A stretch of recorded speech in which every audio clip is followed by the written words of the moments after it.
अभी इस बात का जवाब आपसे नहीं मिला कि ये आपको टारगेट क्यों कर रहे हैं। मैंने 2-3 बार आपसे ये बात देखिए, पूछी। टारगेट करते हैं, करते रहने दो, हमें इसकी परवाह नहीं। देखिए, ऐसा है कि इनको जो लगता है कि हम कुछ ज़मीन से जुड़े हुए हैं, जनता आपके पक्ष में है, रुझान आपके साथ है, और आप हिल नहीं रहे जैसे दूसरे प्रदेशों में कुछ लोग इधर उधर देखिए, हो रहे हैं। मैं इनके चीज़ों से घबराता नहीं, और मुझे सत्ता की राजनीति जरूर इसलिए हमने सोची क्योंकि यही एक माध्यम है जहाँ से हम लोगों को सपोर्ट कर सकते हैं, इसलिए इस फील्ड में आए। नहीं तो अदरवाइज हम लोग सत्ता की राजनीति में हमें बहुत ज़्यादा इच्छा रही नहीं है। और और ये देखो, आपको बहुत तंग कर रहे हैं हम। देखिए, मैं शायद लोगों को जानकारी नहीं है कि आपके पिताजी का वकील भी मैं हूँ, और उनके खिलाफ इन्होंने लोकपाल ने एक समन भी जारी किया।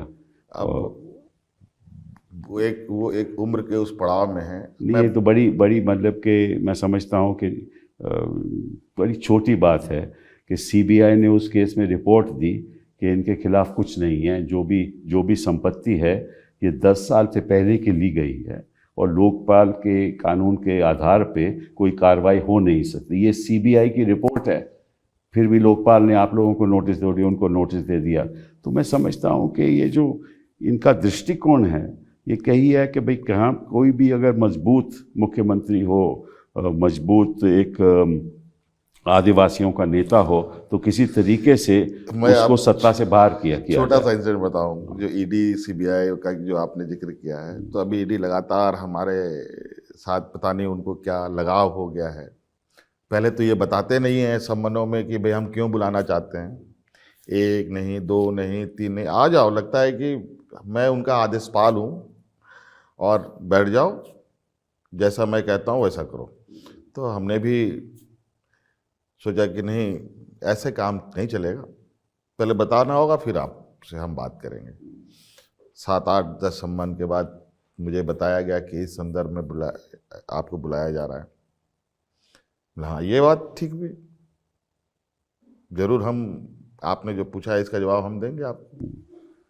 हमने जवाब भी दिया। सारी संपत्ति आपने अपने इनकम टैक्स रिटर्न में बता रखी है, उसका वर्णन वहाँ है, और जिस ज़मीन के बारे में बात कर सकते हैं वो ऐसी ज़मीन है कोई आदिवासी की ज़मीन है जो बेच ही नहीं सकता, और फिर भी कहते हैं कि आपकी ज़मीन है।